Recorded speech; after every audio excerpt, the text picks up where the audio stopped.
Carta do apóstolo Paulo aos Filipenses, capítulo número 4.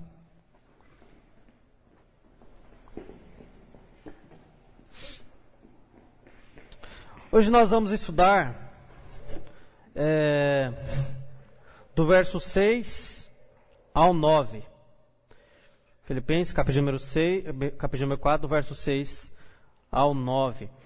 Hoje nós vamos falar de um tema extremamente importante, irmãos, e que infelizmente ataca grande parte da população, e os crentes, eles não estão aí imunes a este mal, né? Então, o que a Bíblia tem a dizer sobre isso? Você é alguém ansioso? Você é alguém que sofre por antecipação? Hoje nós estaremos tratando a respeito desse assunto, o que a Bíblia diz e também o remédio para isso.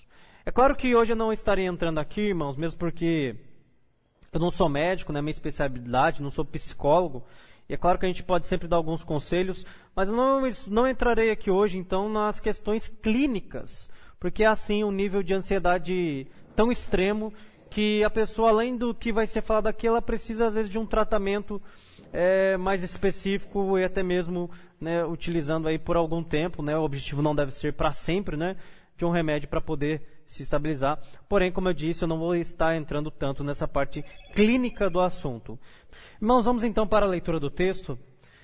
Carta do apóstolo Paulo aos Filipenses, capítulo número 4. Vamos então do verso 6 ao 9. Diz assim a palavra de Deus: não andeis ansiosos por coisa alguma. Pelo contrário, sejam os vossos pedidos plenamente conhecidos diante de Deus, por meio de oração e súplica com ações de graças. E a paz de Deus, que ultrapassa todo o entendimento, guardará o vosso coração e o vosso pensamento em Cristo Jesus. Quanto ao mais, irmãos, tudo que é verdadeiro, tudo que é honesto, tudo que é justo, tudo que é puro, tudo que é amável, tudo que é de boa fama, se alguma virtude há, e se há algum louvor nisso, se há algum louvor, nisso pensai. O que aprendestes, recebestes, ouvistes e vistes em mim, tudo isso praticai, e o Deus de paz estará convosco. Até aí a leitura da palavra de Deus. Irmãos, qual é o contexto aqui? Pelo que o apóstolo Paulo estava passando.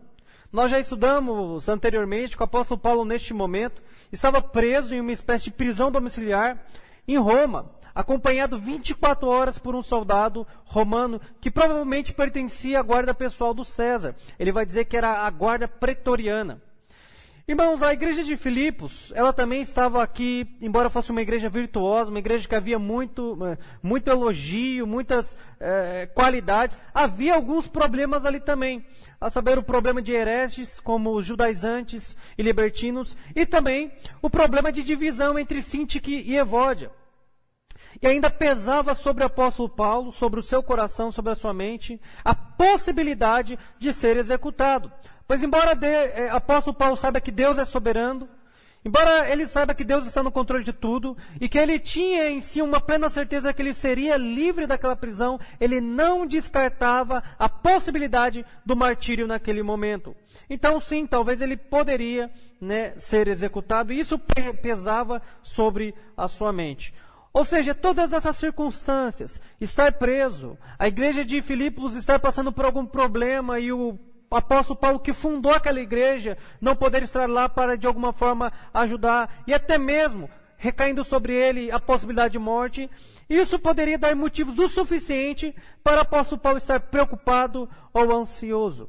Mas não é isso que nós notamos aqui nesse texto, pelo contrário.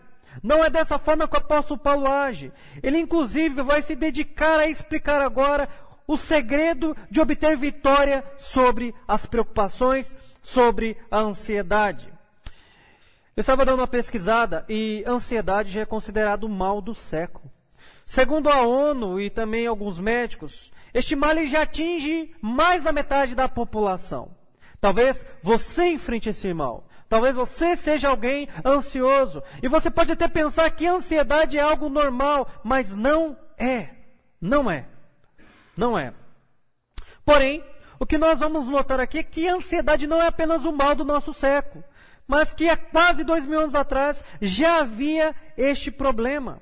Ou seja, em todas as épocas, todas as pessoas passaram por esse problema, inclusive cristãos. A igreja de Filipos era uma igreja de crentes, mas que por algum motivo passava por uma preocupação ou por um momento de ansiedade. E o apóstolo Paulo vai orientá-los como lidar com isso. Irmãos, é claro que essas orientações elas são eternas e valem para nós hoje também. Ela se aplica à nossa vida hoje. É interessante notar que a palavra ansiosos aqui, no original grego significa merinal, que é ser puxado em direções diferentes. Eu não sei, você já brincou de cabo de guerra? Não sei se já brincou, isso aí é uma brincadeira da minha infância. E tem um grupo desse lado e um grupo desse lado e uma linha no meio. E você fica puxando e o outro puxa também. E você cai no chão, se arrasta, se levanta e o outro puxa. E assim vai. Você fica sendo puxado de um lado para o outro. Uma hora a sua equipe está mais forte, outra hora a sua equipe está mais fraca. Ou se você está brincando individualmente, uma hora você está mais forte, uma hora você está mais fraco. É exatamente isso que a ansiedade faz. Exatamente isso. Ela te divide. Você fica dividido em seu coração, em sua mente.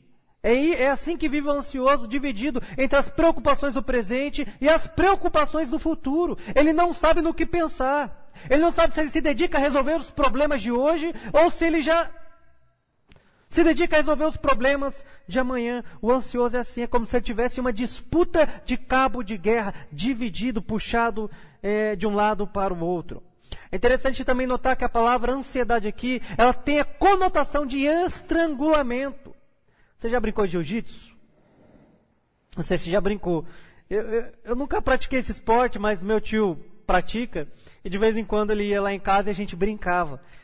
E, irmãos, ele me dava cada mata-leão, que era de tirar o fôlego. Esse é um golpe do jiu-jitsu, é um mata-leão onde te pega pelo pescoço, te trava aqui, e você vai ficando sem ar.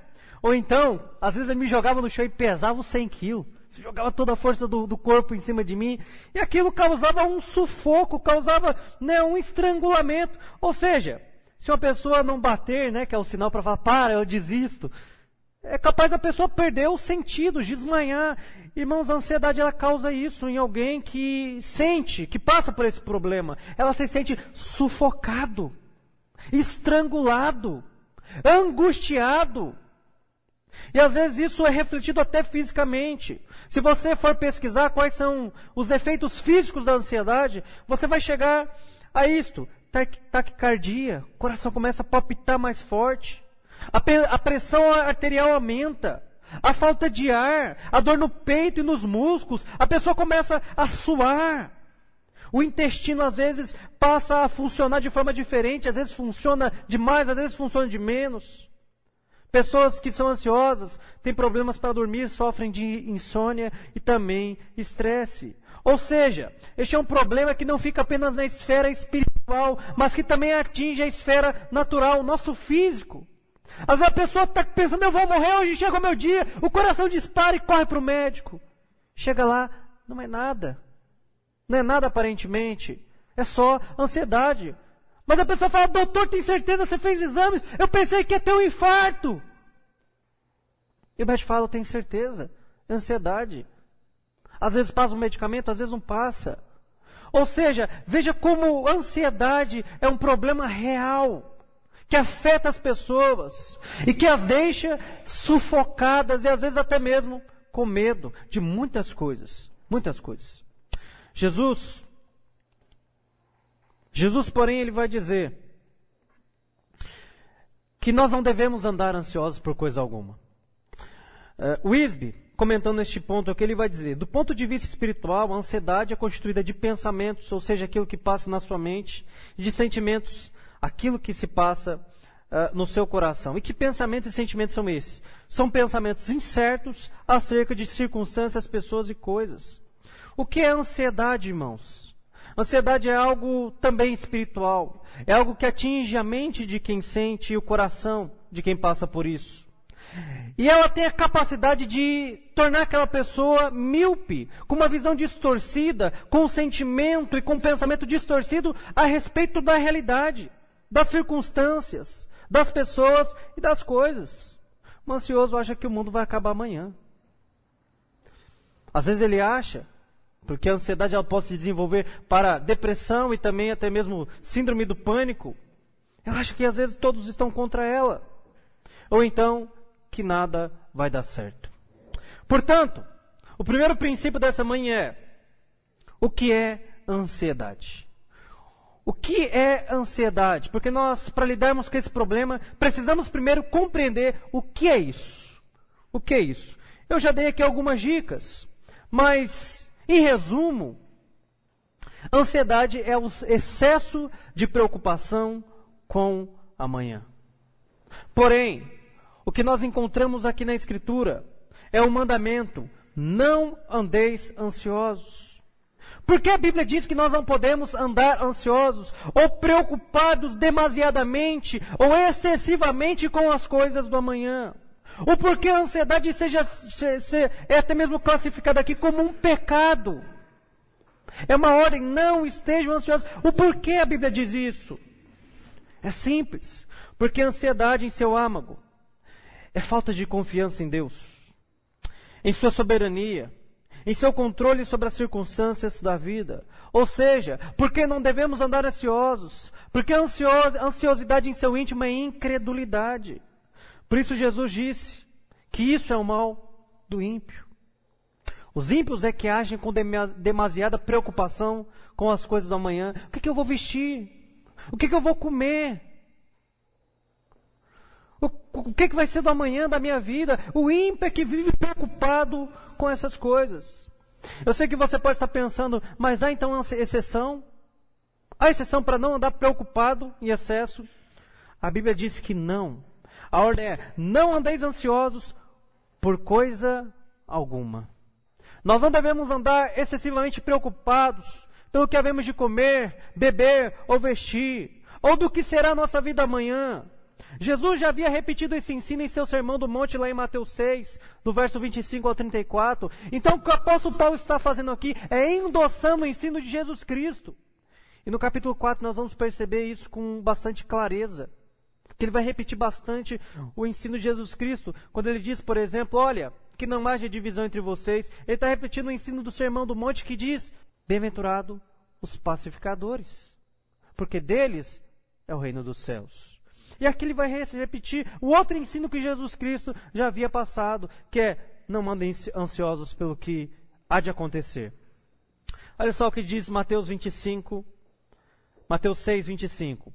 Por isso vos digo, não fiqueis ansiosos, palavras do nosso Senhor Jesus Cristo, quanto à vossa vida, com que comereis ou com que bebereis, nem quanto ao vosso corpo, com que vestireis. Não é a vida mais do que o alimento e o corpo mais do que o vestuário? Ele vai prosseguir dizendo que Deus cuida das aves, que não plantam, elas não semeiam, elas não trabalham, porém Deus cuida delas. A Bíblia vai dizer que Deus ele veste as plantas e nem Salomão em toda a sua glória se vestiu como elas. Não valemos mais nós que essas coisas que hoje existem e amanhã são lançadas no fogo? Jesus disse que sim, que sim. Irmãos, nós somos filhos de Deus. Qual é o pai que não se preocupa com o seu filho? Qual é o pai que está indiferente às necessidades do filho? Nenhum pai. O pai ele se preocupa e ele se dedica a cuidar do filho. É verdade que o amor do pai chega ao extremo de dar a própria roupa do corpo, se necessário, para o filho que não tem. Porém, o nosso Deus não é como o pai carnal, que às vezes tem e às vezes não tem. O nosso Deus, Ele é o dono de todas as coisas. Ele tudo pode, Ele é Deus onipotente, onisciente, onipresente. Não há nada que Deus não possa, conheça, ou não há nenhum lugar que Deus não possa estar.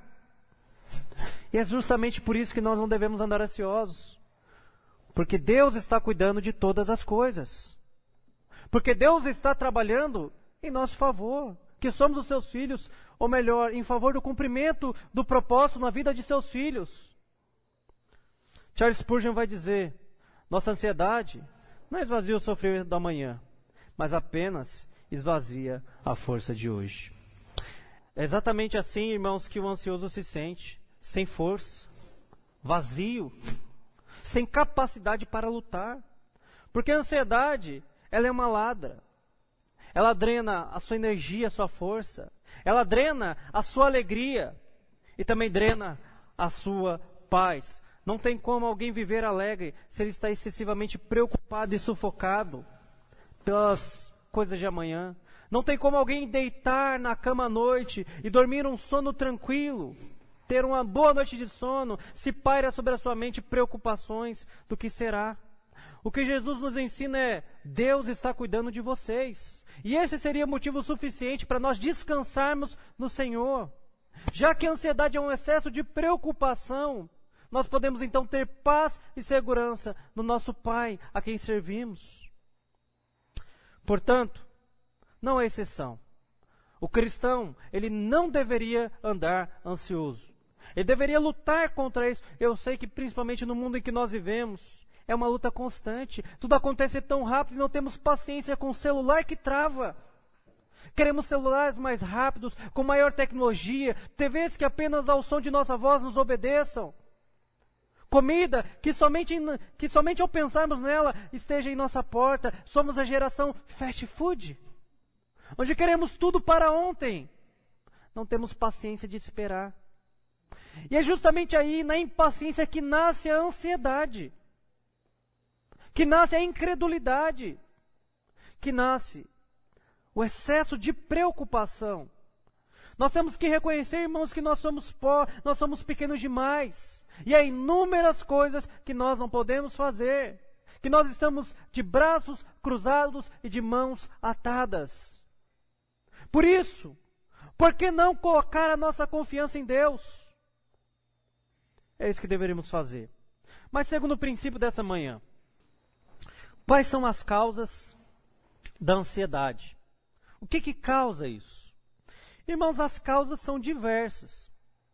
Mas para a gente focar mais no que o apóstolo Paulo está ensinando e no ensino de Jesus Cristo, eu vou citar o que eles citaram aqui. Então, a primeira causa da ansiedade, o primeiro motivo pelo qual vem a ansiedade é a preocupação com as coisas desta vida. É interessante notar em Mateus 6, no Sermão do Monte, que Jesus vai dizer: não andeis ansiosos, sobre as circunstâncias daqueles que se preocupam demais com as coisas dessa vida, com comida, com roupa, com a vida e com riqueza. É claro que o ensino de Jesus não é ensino franciscano, que você, na verdade, não deva ter o desejo de melhorar, sim. Se tivermos a oportunidade de melhorar, devemos sim melhorar. Mas o que Jesus está dizendo é que nós não devemos colocar a nossa mente e o nosso coração nas coisas daqui. Ele vai terminar dizendo: busquem as coisas do alto, busquem o reino dos céus e a sua justiça. E essas coisas, irmãos, comida, roupa, vestimentas, um teto para repousar, o nosso Pai que está no céu há de providenciar. E eu te pergunto, até hoje te faltou alguma coisa? Deus não tem te providenciado comida? Eu tenho certeza que a maioria de vocês já tomou um bom café da manhã e já está pensando no almoço. A maioria aqui faz 3 refeições por dia, e isso por quase toda a sua vida. Mas ainda que você não tenha feito 3 refeições por dia, talvez uma você tenha feito, até hoje. Às vezes com abundância, às vezes com escassez, mas te faltou o que comer? Não faltou. Eu estou vendo que nós estamos aqui uma manhã de inverno, e estão todos bem agasalhados e vestidos, todos temos roupa, podemos abrir nosso guarda-roupa e escolher qual peça iríamos vestir. Eu te pergunto, qual foi o momento da sua vida que te faltou isso? Provavelmente nenhum.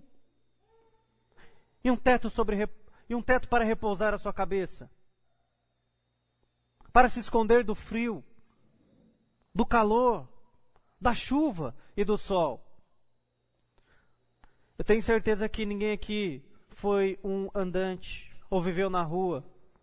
Mas ainda que tivesse vivido, não é porque não tinha um lugar para voltar, foi por decisão própria. Ou seja, o que Jesus promete, quando nós buscamos o reino dos céus e a sua justiça, continua se cumprindo.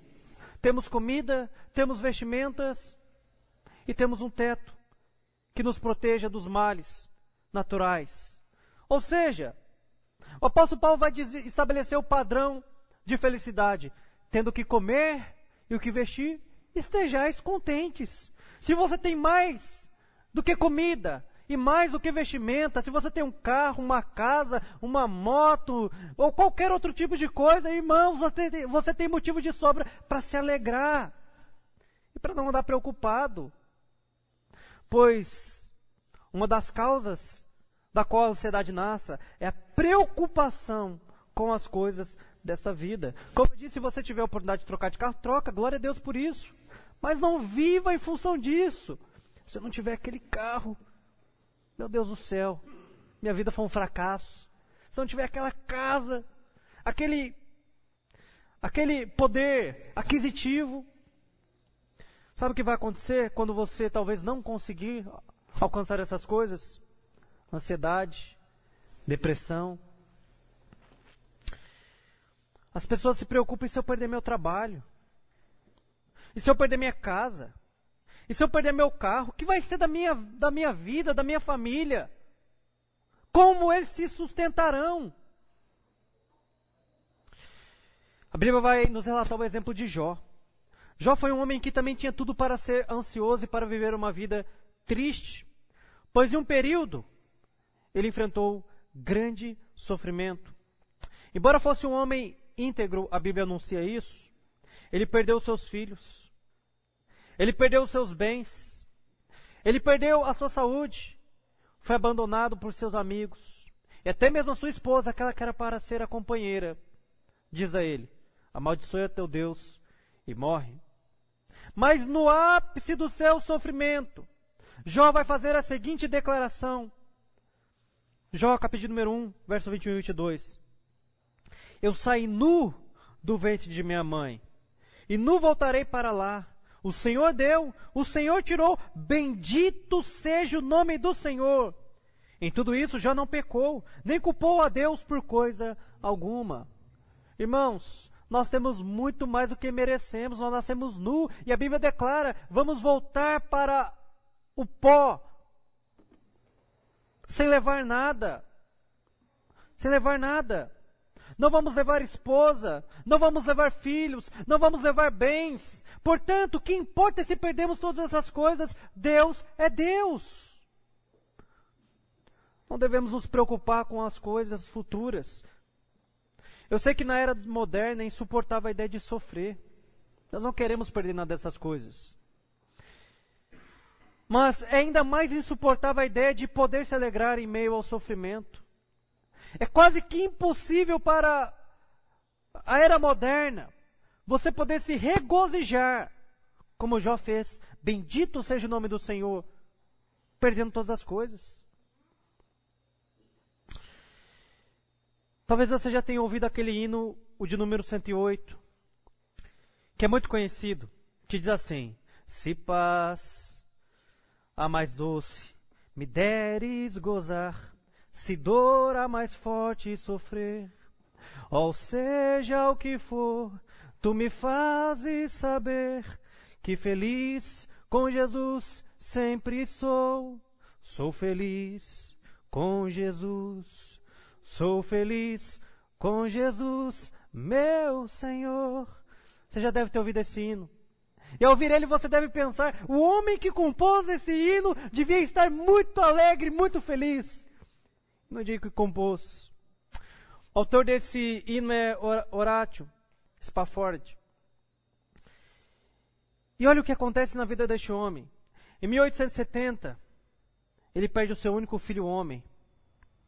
Ele tinha 5 filhos, 4 mulheres e um homem. Ele perde este filho. Apenas um ano depois, em 1871, um grande incêndio em Chicago faz com que a maior parte de seus bens seja consumida. Ele perde uma boa parte de sua fortuna. Mas o ápice de seu sofrimento vem em 1873, onde por questões de saúde, um médico recomendou que sua esposa fosse para a Europa. Então eles decidem tirar férias na Europa e aproveitar para se reunir com seu grande amigo, Moody. Porém, de última hora, Spafford, ele tem um problema de serviço, ele tem um imprevisto no seu serviço, ele não pode ir junto com a família, mas ele manda a família na frente. Manda a família na frente. 10 dias depois, aproximadamente, ele recebe um telegrama de sua esposa acerca do navio que havia afundado. E o telegrama dizia: eu sobrevivi, mas só. Este homem havia acabado de perder as suas 4 filhas. Então ele se organiza rapidamente para ir para a Europa. Ou melhor, para Gales. E ele pede ao marinheiro, no trajeto, para parar exatamente onde suas filhas morreram. E lá, diante o ápice de sua dor, ele compõe um dos mais belos hinos que há. Se Deus me der paz para me gozar, maravilha. Se Deus me der um forte sofrer, seja o que for, eu sou feliz com Jesus. Irmãos, quando nós colocamos a nossa felicidade, a nossa alegria em Jesus, não há preocupação que possa roubá-la. Não há preocupação que roube a nossa alegria e paz. Irmãos, eu creio que uma das maiores dores é você perder os seus filhos. E muitos pais andam ansiosos por causa disso. Se eu perder meu filho? Jó perdeu os seus. Ah, mas Jó era um homem fora da média. Horácio Spafford também perdeu seus 5 filhos. Parte de sua fortuna. Mas veja que mesmo em meio à tormenta, estes homens, eles falam, bendito seja o nome do Senhor. Deus deu, Deus tirou. Irmãos, às vezes ficamos preocupados demais porque estamos presos demais aqui. Mas o que a Bíblia declara é que nós não vamos levar nada. Como eu disse, bens, família, dinheiro, status, nada. Nada. Certa vez uma mãe perdeu o filho. E essa é uma dor imensurável. Então ela chega para o pastor e pergunta: pastor, aonde estava Deus quando meu filho morria? E ele responde: Deus está no lugar onde sempre esteve, no seu trono, governando e no controle de todas as situações. Irmãos, Deus não está indiferente, ou nada que acontece surpreende a Deus. Por isso nele devemos confiar. Se perdemos ou se ganhamos, Deus está no controle. E saber que Deus está nas rédeas do universo faz com que a preocupação desvaneça, que ela desapareça. Alguns ficam ansiosos justamente por causa disso, o medo da morte. Para nós é terrível este inimigo. Temos medo de perder filhos, pais, cônjuge. Ainda mais em uma era onde tivemos este surto epidêmico, onde o medo e o terrorismo se instalou nos televisores de nossa casa. Você liga a TV e só falta escorrer sangue. As pessoas estão com medo, e medo de morrer, e medo da morte. Eu não estou negando aqui o sofrimento daqueles que perderam seus entes queridos. Nós também perdemos. Nós também perdemos. Eu me lembro certa feita, quando eu era criança, que eu estava chorando copiosamente. Estava chorando muito, muito. E meus pais me indagaram: por que você chora tanto? Eu respondi: eu tenho medo que vocês morram. Meus pais, eles são jovens, não tem nem 50 anos nenhum deles. E naquela época eram mais jovens ainda. Mas veja, eu já estava preocupado em perdê-los, chorando copiosamente. Preocupado com as coisas que ainda iriam acontecer. Muitas coisas aconteceram. Mas pela graça de Jesus, meus pais estão lá. E o que me conforta depois que eu converti é saber que ainda que eles precisam ir, ainda que minha esposa se vá, minha filha se vá, Deus está no controle. Ainda que eu padeça em tamanha miséria, será sofrido, mas Deus está no controle. A morte é algo que causa muita ansiedade. É algo que causa desespero até. Mas para quem é crente não deveria. Olha o que João 14, verso 1 e 2 vai declarar. Não se turbe, não se perturbe o vosso coração. Crede em Deus e também em mim. Na casa de meu pai há muitas moradas. Se não fosse assim, eu não vos teria dito. Pois vou preparar-vos um lugar. Irmãos, a morte para um cristão não é o fim, é apenas a volta para casa. E o apóstolo Paulo ele já havia repetido isso aos filipenses. Não tenho medo de morrer. Porque imagina, eles estavam sendo perseguidos. Havia uma certa perseguição à igreja. Mas ele declara no verso, capítulo número 1, verso 21, Filipenses 1, 21. O viver é Cristo e o morrer é lucro. Por isso você não deve se turbar com medo da morte, ou com medo de perder os seus familiares e entes queridos. Se Deus está no controle, meu irmão, ninguém irá morrer de véspera. Pode ter certeza que no dia que a sua senha, ou a senha de qualquer pessoa que você me for chamada, não vai ter, pode pegar a minha vez. Chegou o momento. Nós podemos morrer de diversas formas, engasgado. Já ouvi dizer, gente morrer engasgado com água, gente. Com a própria saliva. Como minha esposa disse, que é do norte, com cuscuz. Quando chegar a nossa hora, irmãos, nós vamos. Mas enquanto estivermos aqui, não nos preocupemos com isso. Vivamos então para a glória de Deus, pois o viver deve ser para Cristo. Deixemos de lado todo esse embaraço que nos impede de servir a Deus plenamente e de viver uma vida plena no Senhor. Eu e minha esposa às vezes conversamos, e se você morrer, né? E se eu morrer? Você vai casar de novo? Sempre a pergunta, né? Já coloca a gente na enrascada, né? Eu falo, não sei. Não sei, mas se eu morrer, se for jovem, case. Acha alguém que cuide bem de nossa filha e vá. E se eu achar que é bom, se eu for muito jovem, que é bom fazer o mesmo, farei. E minha esposa, e minha filha, e meu esposo. Irmãos, Deus vai cuidar. Às vezes colocando alguém até melhor que você, para cuidar deles. Ou você acha que você é a última bolacha do pacote, você acha que você é o melhor. Não. Deus te agraciou com uma esposa aí. Né? Não é porque você merecia, não. Mas é porque foi a bondade de Deus. E se Deus, pela sua bondade, providenciou alguém para cuidar dela, de duas uma. Ou ele vai cuidar dela viúva, ou vai providenciar um varão valoroso. Irmãos, Deus está no controle. Tem gente que se fala isso, né? Se o esposo fala, nah, eu acho que é casar de novo. Ah, então quer dizer que não está bom o casamento. Vida que segue, irmãos. Vida que segue. É claro que o apóstolo Paulo aconselha que, poxa, você tem lá 70 anos, aí sua esposa morreu, melhor ficar só, né? Melhor ficar só. Ele aconselha, mas também não é uma regra. Mas às vezes ficamos preocupados com isso, né? Se eu morrer, será que meu esposo vai colocar uma outra mulher aqui na minha cama? Na cama que eu dormia? No carro que eu andava? Ou vice-versa, né? Na minha casa? Construir tudo? Ficamos preocupados com isso. Olha só a besteira. Que diferença vai fazer, irmãos? A gente vai estar na glória. Infinitamente, um lugar infinitamente melhor. Se meu filho morrer, Deus está no controle. Ou seja, a ansiedade ela nasce também não só pelo medo da morte, ou então com a preocupação das coisas dessa vida, mas também com a preocupação do amanhã. Mas olha o que Jesus vai dizer em seus sermões do monte, em Mateus 6, 27, e também no verso 34.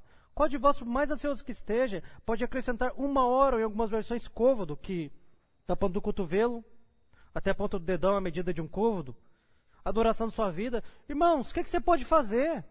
Você pode acelerar o tempo de sua vida? Você pode diminuir? Eu sei que se você já leu quadrinhos e vê filmes de super-heróis, você gostaria de ter esse poder, né? De às vezes voltar um pouco, ou acelerar um pouco, para poder voltar um pouco para lidar e resolver alguns erros, não cometer alguns erros. E às vezes para acelerar, para não poder passar por alguns sofrimentos. Até tem filmes assim, acho que o nome é Zoom, né? Como é que é? É Zoom, que o cara tem um controle que ele acelera ou pula. Mas isso não existe. Como é que é? Clique. Às vezes a gente queria só dar um clique e pular para outra fase, para outro episódio. Mas irmãos, não é assim que funciona. E por mais ansioso ou preocupado que você esteja, você vai ter que passar por tudo que tiver que passar. Portanto, Jesus vai dizer no verso 34, não vos inquieteis, pois pelo dia de amanhã, porque o dia de amanhã trará suas próprias preocupações. Basta cada dia o seu problema. Irmãos, lide com o que você pode resolver hoje. E o amanhã, como você já tem ouvido, e como diz o adágio, pertence a Deus. Como diz, nem sabemos se até lá estaremos vivos. Então vamos aqui. Muitas pessoas, irmãos, deixam de aproveitar o momento com seus familiares, com as pessoas que amam, porque tem tanto medo de perdê-los, que não aproveita. Ou então muitas pessoas estão tão preocupadas em dar uma vida boa, com todas as regalias que essa vida possa oferecer, então mergulha em uma vida de trabalho. E quando já se viu que era mais precioso, se foi. E todo aquele recurso, todo aquele dinheiro, para nada serve. Ou seja, cada dia com seu problema, aproveite hoje. Viva hoje e resolva o que você puder resolver hoje. Eu lembro que a gente trabalha com contabilidade há algum tempo. Irmãos, o que a gente podia fazer, naquele dia a gente fazia. O que não podia, a gente tinha um ditado, Brasil. Deixava para outro dia. É assim que funciona. Não tem como você resolver tudo. É interessante que uma pesquisa anunciada por Walter Corvette vai dizer que apenas 8% das preocupações que nós sentimos são legítimas. 92% das preocupações são imaginárias. Ou então nunca aconteceram. E se a alienígena invade a Terra? Tem gente que acredita, né? Se vem aqui, meu Deus. Ou seja, coisas que nem existem, são imaginárias. Ou então, questões que são fora do nosso controle, a vida e a morte. Quem pode fazer alguém viver mais um pouco? Ou deixar de morrer? Ninguém. A boa nova para nós é que Jesus disse, aquele que morrer, mas crer em mim, ainda que morra, viverá. Essa é a boa nova para nós. É interessante que algumas pessoas, elas ficam preocupadas, por exemplo, será que eu vou casar? Às vezes é um cidadão meio feio, né? Será que eu vou casar? Será que eu vou encontrar a prometida? Fica preocupado se vai casar. Eu perguntava isso todo dia quando eu era adolescente. Será que um dia eu vou casar? Meu Deus do céu. Vou casar, ter uma filha, gente. O que será que eu vou fazer da vida? Com o que eu vou trabalhar? Meu Deus, será que eu vou conseguir um emprego? Será que eu vou conseguir me qualificar? O mercado tem que se aprimorando a cada dia. Será que eu vou conseguir acompanhar? Ou então, será que eu vou fazer um curso, uma faculdade? Caramba, e se eu reprovar, e se eu não passar, vai ser uma decepção para minha família. O que eu vou comer amanhã? Qual será a sobremesa? O que vai ter, será de mistura amanhã no almoço? Ou seja, são apenas especulações. Ou seja, você pode pensar que são grandes coisas que deixam uma pessoa ansiosa, mas não. Às vezes é se vai ter comida na mesa amanhã. Às vezes se um dia vai casar, se vai ter filho. Quando? Deus, então o Senhor prometeu uma varoa para mim? Quando? Eu já estou com 15 anos, Deus. Aí Deus enviou um anjinho com um bilhetinho na mão. Você tem um emprego? Você tem como sustentar? Não? Então vai trabalhar primeiro, se preocupa com isso. Essa é a preocupação de hoje. Mas terceiro princípio para encerrarmos, que hoje temos ceia. Qual é o remédio para este mal?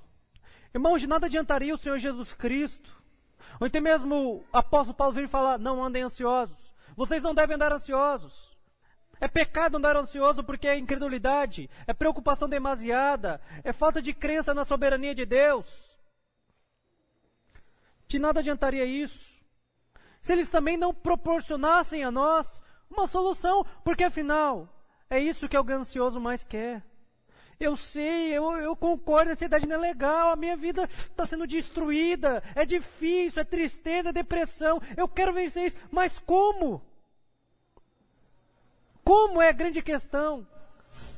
O apóstolo Paulo, ele deixa aqui então um remédio para lidar com isso. E o primeiro remédio é orar corretamente. Olha o que vai dizer Filipenses 4, do 6 ao 7. Pelo contrário, o começo é: não andeis ansiosos por coisa alguma.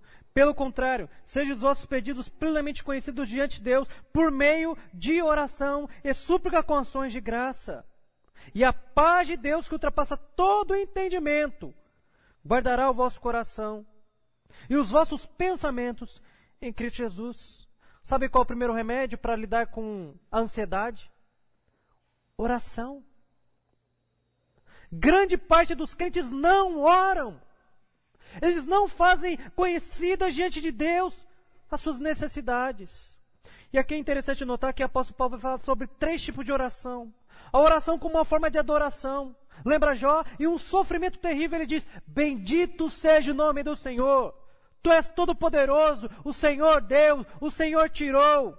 A adoração a quem Deus é. Você já experimentou fazer isso? Em um dia difícil? Nada está dando certo. O dia começou errado. Você já experimentou falar: bendito seja o nome do Senhor? Deus está no controle. Você já parou para orar adorando a Deus por quem Ele é, porque o que Ele fez na cruz por nós, o que Ele tem feito por nós, que é muito mais do que merecemos? Muitas pessoas, elas não olham para Deus, elas se dirigem ao seu problema. Mas o apóstolo Paulo diz: adorem a Deus. Lembra do apóstolo Paulo lá em Atos 16? Chicoteado por causa de pregar o evangelho, preso, amarrado, mas cantava louvores na prisão junto com Silas.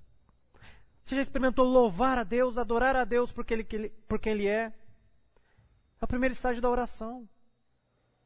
Mas o apóstolo Paulo vai se referir a outro tipo de oração aqui, que é a súplica.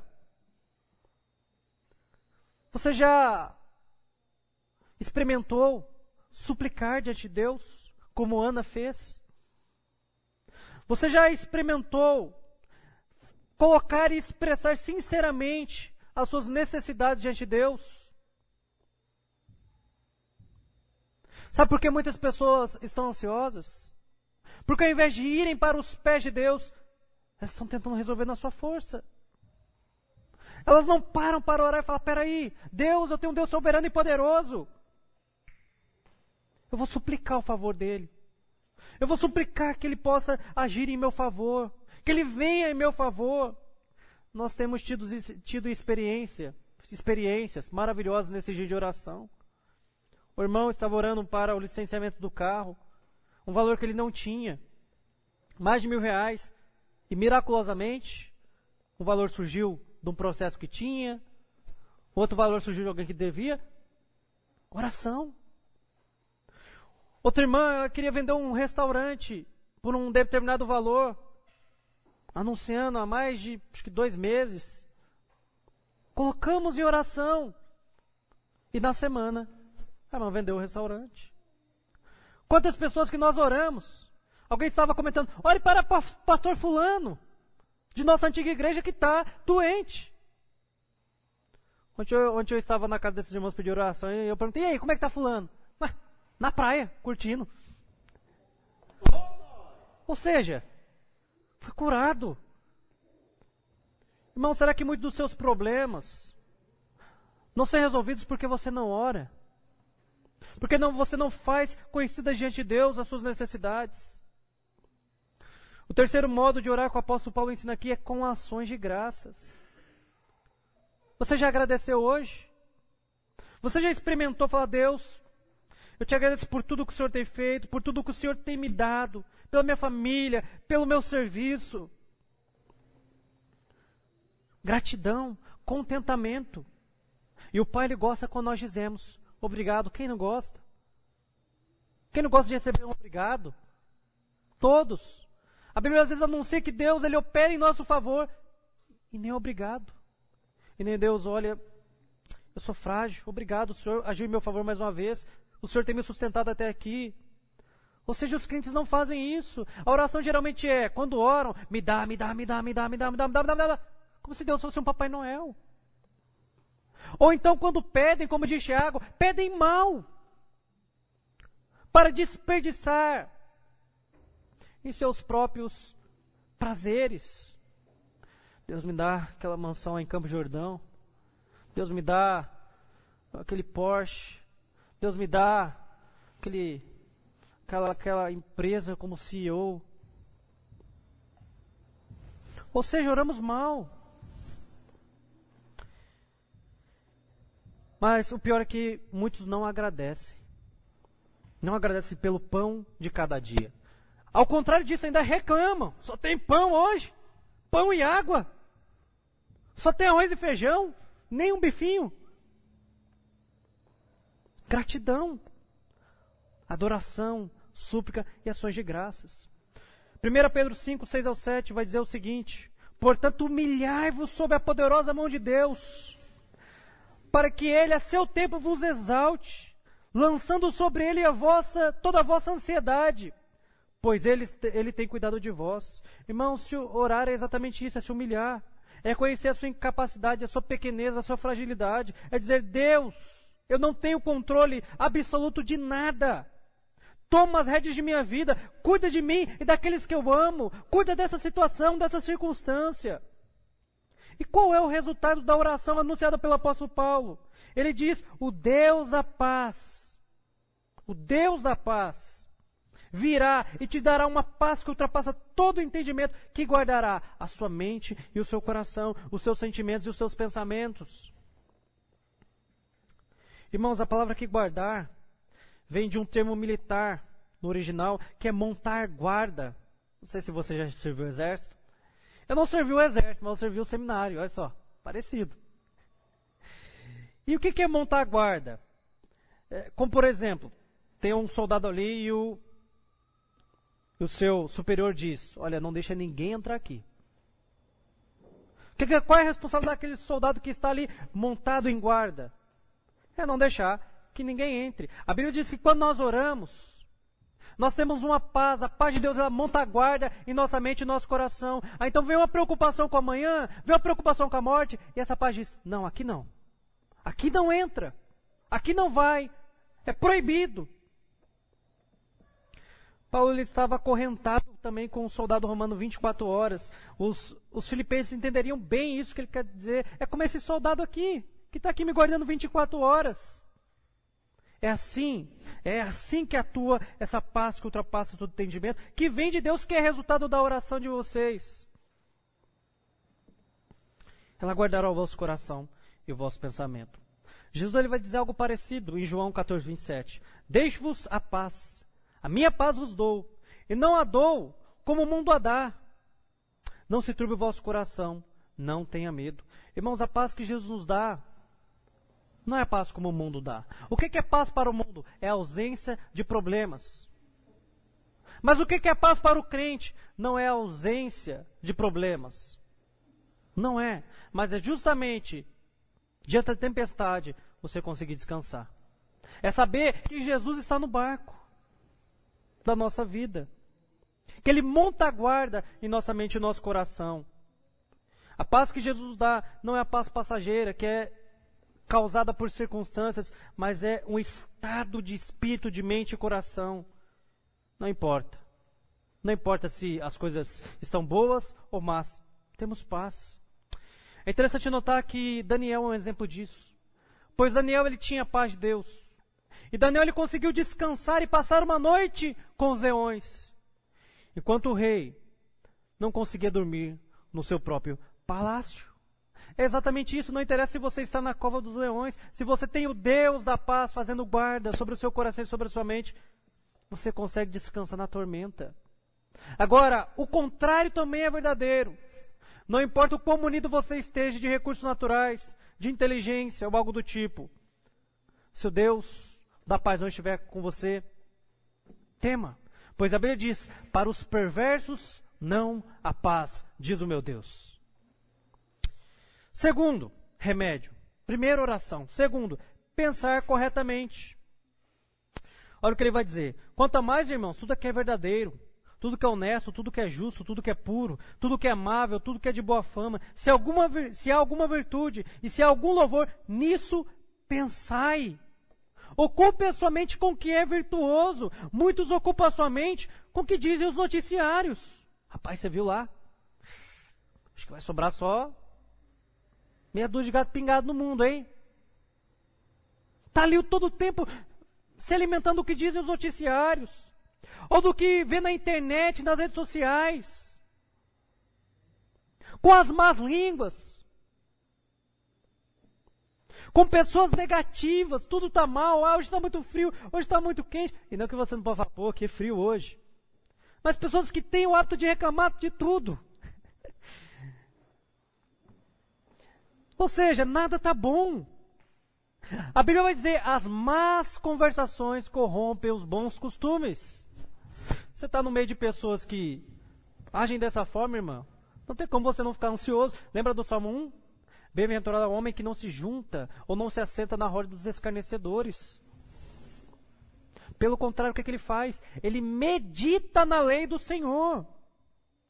Muitos estão aí, ocupados e ocupando a sua mente com noticiário, com redes sociais, com más línguas, com pessoas negativas.